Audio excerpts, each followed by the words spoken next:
Epektibo na sa January 20 ang maximum suggested retail price ng mga imported na bigas. Ang detalye sa balitang pambansa ni Isaiah Mirafuentes.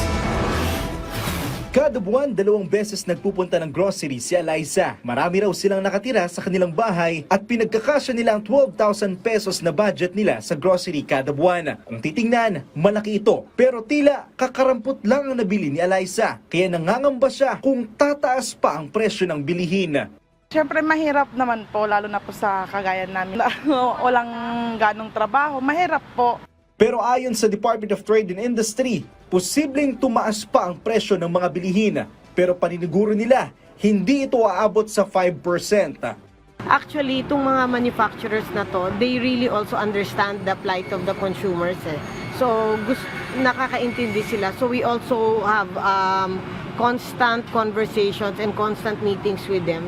Ilan sa mga inaasahang tumaas ay tinapay, sardinas, noodles, kape at gatas. Habang ang Department of Agriculture ay magtatalaga ng maximum suggested retail price sa imported rice. Ayon sa DA, simula January 20, 58 pesos na ang pinakamahal na imported rice.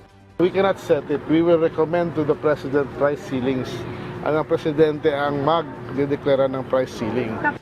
Sa ngayon kasi, umaabot sa 65 pesos ang halaga ng imported na bigas. Makikipag-ugnayan din sila sa mga supermarket para masigurong masusunod ang presyo na nakalaan sa mga imported rice. Unti-unti na rin sinisimulan ng DA ang pagbebenta ng sulit rice sa halagang 36 pesos. At sa pamamagitan nito, mahatak pababa ang presyo ng bigas.